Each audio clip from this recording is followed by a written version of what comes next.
بسم اللہ الرحمن الرحیم۔ شروع اللہ پاک کے بابرکت نام سے جو بڑا مہربان نہایت رحم کرنے والا ہے۔ ناظرین اکرام، پچھلی ویڈیو میں ہم نے ذکر کیا تھا حضرت یوسف علیہ السلام کی زندگی کا تکلیف دہ دور۔ آج انشاءاللہ عز و جل ہم ذکر کریں گے حضرت یوسف علیہ السلام کی زندگی کا عروج۔ حضرت یوسف علیہ السلام ابھی جیل میں ہی تھے کہ مصر کے بادشاہ نے خواب دیکھا کہ 7 موٹی گائیں ہیں جن کو 7 دبلی گائیں کھا رہی ہیں، اور 7 سرسبز گوشے ہیں اور 7 خشک گوشے ہیں۔ بادشاہ نے اپنے وزیروں سے اس خواب کی تعبیر پوچھی۔ انہوں نے کہا، یہ پریشان کر دینے والا خواب ہے اور ہم ایسے خوابوں کی تعبیر نہیں جانتے۔ اس پر بادشاہ کے آزاد ہو جانے والے غلام کو حضرت یوسف علیہ السلام یاد آ گئے۔ اس نے بادشاہ سے کہا کہ میں ایسے شخص کو جانتا ہوں جو اس خواب کی تعبیر بتا سکتا ہے۔ پھر وہ حضرت یوسف علیہ السلام کے پاس جیل میں پہنچا اور انہیں بادشاہ کا خواب سنایا۔ حضرت یوسف علیہ السلام نے فرمایا کہ تم لوگ 7 سال خوب کھیتی باڑی کرو گے، خوب غلہ ہوگا اور خوشحالی رہے گی۔ ساتھ ہی حضرت یوسف علیہ السلام نے تدبیر بھی بتائی کہ جو غلہ کاٹو تھوڑا استعمال کرو، باقی گوشوں میں رہنے دو تاکہ اناج دیر تک محفوظ رہے۔ پھر فرمایا کہ خوشحالی کے ان 7 سالوں کے بعد قحط کے 7 سال آئیں گے جس میں سے یہ بچا ہوا اناج کام آئے گا۔ ان 7 سالوں کے بعد دوبارہ بارشیں ہوں گی اور قحط دور ہو جائے گا۔ خادم نے جب بادشاہ کو خواب کی تعبیر اور قحط سے نپٹنے کی تدبیر بتائی تو وہ بہت خوش ہوا۔ بادشاہ نے حضرت یوسف علیہ السلام کو فوراً اپنے پاس بلایا۔ جب بادشاہ کا پیغام لے کر قاصد حضرت یوسف علیہ السلام کے پاس پہنچا تو حضرت یوسف علیہ السلام نے جیل سے باہر آنے سے انکار کر دیا۔ انہوں نے فرمایا کہ بادشاہ سے کہو کہ وہ معلوم کریں کہ ان عورتوں کا کیا معاملہ تھا جنہوں نے اپنے ہاتھ زخمی کر لیے تھے۔ بادشاہ نے ان عورتوں کو بلا کر پوچھ گچھ کی تو زلیخا نے اپنی غلطی کو تسلیم کر لیا۔ اس نے حضرت یوسف علیہ السلام کی پاکیزگی کا اعتراف کیا۔ تب حضرت یوسف علیہ السلام بادشاہ کے پاس تشریف لائے۔ بادشاہ نے آپ کو بہت پسند کیا اور متعمد خاص بنانا چاہا۔ اس پر آپ نے فرمایا کہ مجھے زمین کے خزانوں کا ذمہ دار بنا دو، کیونکہ میں علم بھی رکھتا ہوں، امانت دار بھی ہوں۔ بادشاہ نے حضرت یوسف علیہ السلام کو اپنا خاص وزیر بنا لیا۔ یوں رفتہ رفتہ حضرت یوسف علیہ السلام مصر کی ایک صاحب اختیار شخصیت بن گئے۔ کچھ ہی عرصے میں خوشحالی کے 7 سال گزر گئے اور قحط والے سال شروع ہو گئے۔ یہ قحط بڑے علاقے تک پھیل گیا۔ حضرت یوسف علیہ السلام کی عمدہ تدبیر سے مصر میں بڑی مقدار میں غلہ موجود تھا۔ جلدی ہی نہ صرف مصر کے بلکہ دور دور کے علاقوں تک بھی حضرت یوسف علیہ السلام کی رحم دلی اور سستے قیمت میں غلہ دینے کی شہرت ہوگی۔ جب یہ شہرت حضرت یوسف علیہ السلام کے بھائیوں تک پہنچی کہ عزیز مصر سستی قیمت میں لوگوں کو غلہ دے رہا ہے تو آپ کے بھائی بھی غلہ خریدنے کے ارادے سے مصر پہنچے۔ جب بھائیوں نے حضرت یوسف علیہ السلام کے پاس پہنچے تو حضرت یوسف علیہ السلام نے انہیں دیکھتے ہی پہچان لیا، لیکن بھائی انہیں نہ پہچان سکے۔ حضرت یوسف علیہ السلام نے اپنے بھائیوں پر اپنی حقیقت ظاہر نہ ہونے دی۔ حضرت یوسف علیہ السلام نے اپنے بھائیوں سے ان کے گھر والوں کی خیریت معلوم کی، ان کی اچھی مہمان نوازی کی اور ان کے سامان کے ساتھ ہی ان کی رقم بھی واپس رکھوا دی۔ جب بھائی رخصت ہونے لگے تو حضرت یوسف علیہ السلام نے فرمایا کہ اگلی مرتبہ اپنے بھائی بنیامین کو بھی اپنے ساتھ لے کر آنا۔ حضرت یوسف علیہ السلام نے بھائیوں کو تنبیہ کی کہ اگر تم اپنے بھائی بنیامین کو نہ لائے تو پھر میں تمہیں غلہ نہیں دوں گا۔ بھائی جب گھر واپس پہنچے تو اپنے والد حضرت یعقوب علیہ السلام سے کہنے لگے، اگر ہم بنیامین کو ساتھ لے کر نہیں گئے تو ہمیں غلہ نہیں دیا جائے گا۔ جب انہوں نے اپنا سامان کھولا تو اپنی رقم کو موجود پایا۔ وہ پکار اٹھے، ابا جان دیکھیں، ہماری رقم بھی ہمیں واپس کر دی گئی ہے۔ اب تو ہم ضرور اپنے بھائی کو ساتھ لے کر جائیں گے اور اپنے گھر والوں کے لیے غلہ لے کر آئیں گے اور ہم سب مل کر بنیامین کی حفاظت کریں گے۔ حضرت یعقوب علیہ السلام نے فرمایا کہ میں تم پر اسی طرح بھروسہ کروں جیسا کہ میں نے یوسف کے بارے میں تم پر بھروسہ کیا تھا۔ اصل بھروسہ کے لائق تو صرف اللہ تعالیٰ کی ذات ہے اور میں اسی پر بھروسہ کرتا ہوں۔ تم سب مجھ سے وعدہ کرو کہ تم بنیامین کو میرے پاس ضرور واپس لاؤ گے، سوائے اس کے کہ اللہ تعالیٰ کچھ اور معاملہ فرما دے۔ بھائیوں نے اپنے والد سے وعدہ کیا اور خوشی خوشی مصر جانے کی تیاری کرنے لگے۔ حضرت یعقوب علیہ السلام کو اندیشہ ہوا کہ 11 نوجوان بھائیوں کو ایک ساتھ مصر میں داخل ہوتا ہوا دیکھ کر کوئی ان سے حسد نہ کرے یا کوئی انہیں نقصان پہنچانے کی کوشش نہ کرے۔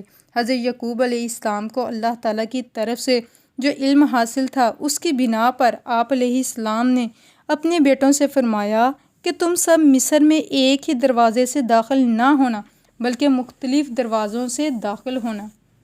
بیٹوں نے اپنے والد کے حکم کی تعمیل کی اور الگ الگ دروازوں سے مصر میں داخل ہوئے۔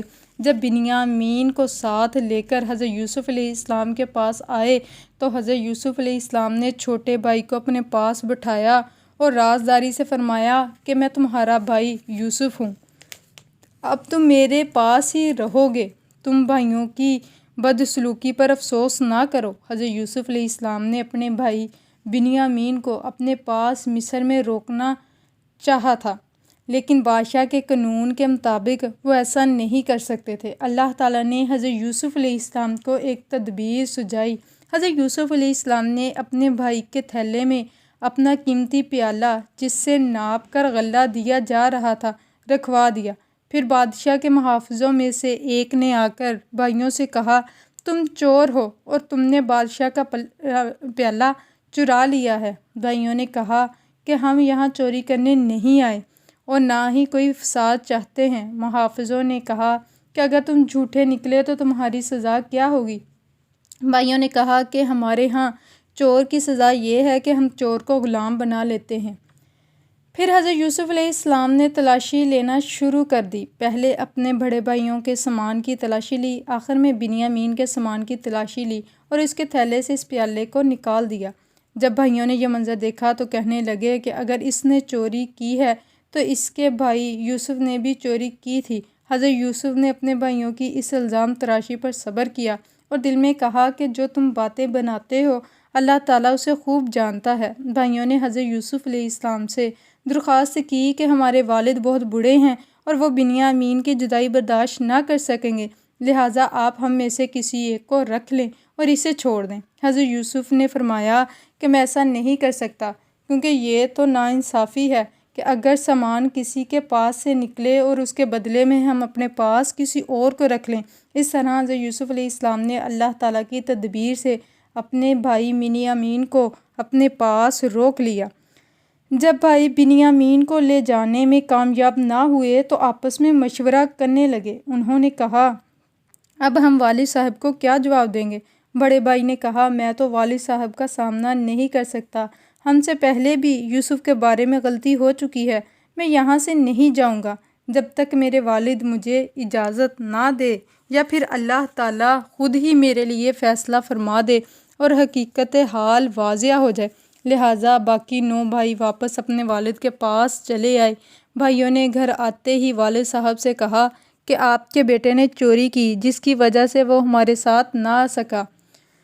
حضرت یعقوب علیہ السلام نے فرمایا کہ پھر میں تو صبر ہی کرتا ہوں، میں امید کرتا ہوں کہ اللہ تعالیٰ میرے باقی 3 بیٹوں کو واپس میرے پاس لے آئے گا۔ حضرت یعقوب علیہ السلام نے اپنے بیٹے کی یاد میں اتنے غمزدہ رہتے تھے کہ ان کی آنکھوں کی بینائی بھی جاتی رہی۔ حضرت یعقوب علیہ السلام نے اپنے بیٹوں سے یہ فرماتے ہوئے کہ میں اللہ تعالیٰ کی طرف سے وہ جانتا ہوں جو تم نہیں جانتے، انہیں حکم دیا کہ جاؤ اور ایک مرتبہ پھر یوسف اور اس کے بھائی کو تلاش کرو اور دیکھو اللہ تعالیٰ کی رحمت سے کبھی مایوس نہ ہونا، کیونکہ اللہ تعالیٰ کی رحمت سے کافر ہی مایوس ہوتے ہیں۔ بھائی دوبارہ مصر آئے اور حضرت یوسف علیہ السلام کے سامنے درخواست کی کہ ہمارے خاندان والوں کو بڑی تکلیف ہو رہی ہے، ہمارے پاس رقم بھی پوری نہیں ہے، ہمیں تھوڑی قیمت کے بدلے میں پورا غلہ عطا فرمائیں۔ حضرت یوسف علیہ السلام سے اپنے بھائیوں کی تکلیف دیکھی نہ گئی۔ اب حضرت یوسف علیہ السلام نے اپنے بھائیوں کو حقیقت سے آگاہ فرمایا۔ حضرت یوسف علیہ السلام نے فرمایا کہ تمہیں یاد ہے کہ تم نے اپنی نادانی میں اپنے بھائی یوسف کے ساتھ کیا کیا تھا؟ بھائیوں نے جب یہ سنا تو حیرت سے بولے، تو کیا آپ ہی یوسف ہیں؟ حضرت یوسف نے فرمایا، ہاں میں یوسف ہوں، اللہ تعالیٰ نے مجھ پر بڑا احسان فرمایا اور یقیناً اللہ تعالیٰ تقوی اختیار کرنے والوں اور صبر کرنے والوں کا اجر ضائع نہیں فرماتا۔ بھائیوں پر جب حضرت یوسف علیہ السلام کی حقیقت واضح ہوگی تو انہوں نے اپنے جرم کا اعتراف کیا اور بڑے شرمندہ ہوئے۔ حضرت یوسف علیہ السلام نے اپنے بھائیوں کو معاف کر دیا اور اللہ تعالیٰ سے بھی اپنے بھائیوں کے لیے بخشش کی دعا مانگی۔ حضرت یوسف علیہ السلام نے اپنے بھائیوں سے فرمایا کہ میری قمیض لے جاؤ، اس کو میرے والد محترم کے چہرے پر ڈال دو، اس سے ان کی آنکھوں کی بینائی لوٹ آئے گی۔ حضرت یوسف نے اپنے بھائیوں سے فرمایا کہ والدین اور تمام گھر والوں کو لے کر آپ سب میرے پاس مصر آ جائیں۔ قافلے والے حضرت یوسف علیہ السلام کی قمیض اور بھائیوں کے ساتھ ابھی مصر سے روانہ ہی ہوئے تھے کہ حضرت یعقوب علیہ السلام کو میلوں دور کنعان میں حضرت یوسف علیہ السلام کی خوشبو آنا شروع ہوگی۔ وہ گھر والوں سے فرمانے لگے کہ مجھے تو یوسف کی خوشبو آ رہی ہے۔ گھر والوں نے کہا یقیناً آپ تو اپنی اسی پرانی محبت میں ہیں، یوسف کے غم میں آپ نے اپنی بینائی کھو دی ہے۔ بہرحال کچھ ہی دنوں میں قافلہ کنعان پہنچ گیا۔ بھائیوں نے حضرت یوسف علیہ السلام کی قمیض حضرت یعقوب علیہ السلام کے چہرے پر ڈالی تو اللہ تعالیٰ نے اس کی برکت سے ان کی بینائی لوٹا دی۔ حضرت یعقوب علیہ السلام نے گھر والوں سے فرمایا کہ دیکھا، میں نہ کہتا تھا کہ جو میں جانتا ہوں وہ تم نہیں جانتے۔ بیٹوں نے کہا ابا جان، ہمارے لیے اللہ تعالیٰ سے دعا فرمائیں کہ وہ ہمیں معاف فرما دے۔ حضرت یعقوب علیہ السلام نے فرمایا میں اپنے رب سے تمہارے لیے مغفرت طلب کروں گا۔ جب قافلہ مصر کے قریب آیا تو حضرت یوسف علیہ السلام نے مصر سے باہر نکل کر اپنے گھر والوں کا استقبال کیا اور فرمایا کہ امن و سکون کے ساتھ مصر میں داخل ہو جائیں۔ حضرت یوسف علیہ السلام نے اپنے ماں باپ کو تخت پر بٹھایا۔ اس وقت حضرت یوسف کے ماں باپ اور 11 بھائی سب کے سب حضرت یوسف علیہ السلام کے لیے سجدہ میں چلے گئے۔